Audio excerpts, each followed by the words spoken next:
it's Jason with Chicago News. This week we're testing out the 2018 Toyota Avalon. Now this is the last year of the Avalon. Toyota's known for value and reliability, not necessarily luxury, but this big sedan might just have it. Let's hop in and find out. Okay, now that we're behind the wheel of this Avalon, I can compare it to its bigger brother, the Lexus. I gotta say, I like this Toyota more. First of all, it's cheaper. You can buy this for less money and it's essentially the same car. But second of all, this just feels a little sportier. It feels a little truer.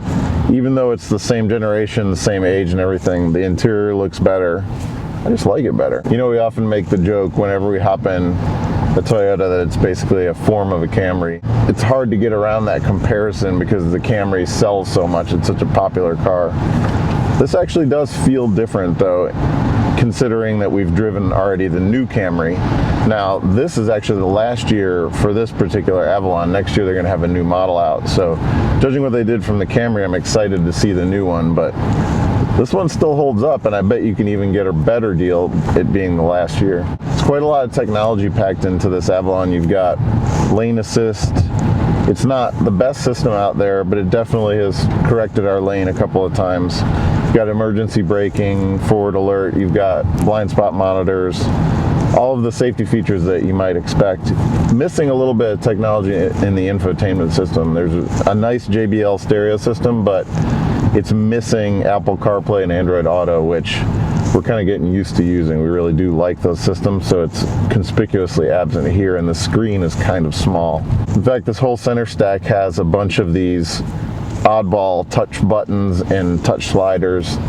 They're a little bit hard to use, they're hard to find. It's kind of a little bit of a dated system, so again, excited to see what's coming in the next one. As far as the interior goes, you know, this is billed as a luxury large sedan. And there are some nice touches here. You've got some stitching on the leather on top of the dash and on the face here.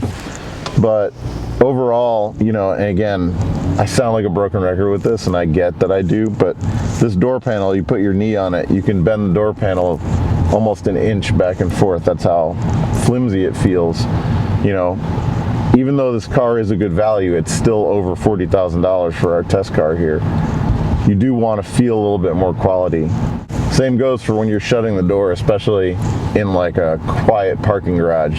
You slam that door, it's got a really tinny sound. Again, it's small things like that, you know, that kind of let the overall car down. Speaking about the interior, there's some sections of wood grain here on the dash, and been having a dispute with my colleague here about whether this is wood or plastic. I think it's wood, he thinks it's plastic. Ultimately though, probably, if you can't quite tell, they may have missed the mark with the finish. So whether it's wood or not remains to be seen. Maybe somebody in the comments will be able to figure it out. We were gonna saw one in half to see, but I don't think Toyota would be very happy with us. So there's a wireless charging port here in the center console, which is pretty handy. The only problem is we've been having trouble getting the phone to charge on it. It won't charge through a case.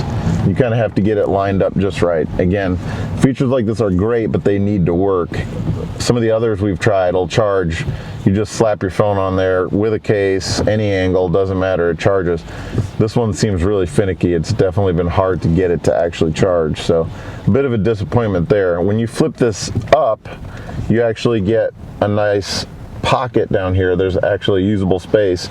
You get a USB port, you get a 12-volt outlet input for the auxiliary, all in here. So some decent storage space throughout, but we really wish this wireless charging port would work like we'd hoped.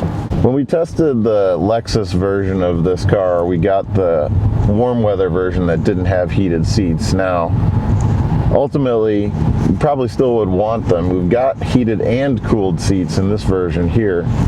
They come with a little pop-out knob that allows you to turn the temperature up and down, which is pretty cool. Also got heated rear seats. But again, we really wish that the seat controls weren't in this awkward spot here in the center console. You really have to move your arm to get at them. It's not a really ergonomic design. We find that a lot of Toyotas end up jamming those controls here, and it seems a bit like an afterthought. We've also got heated mirrors that work with the defrost, which is definitely a nice feature, and automatic windshield wipers, which you don't see in every Toyota. So lots of features packed into this thing. And the sticker price of our test car here, $42,800 including destination.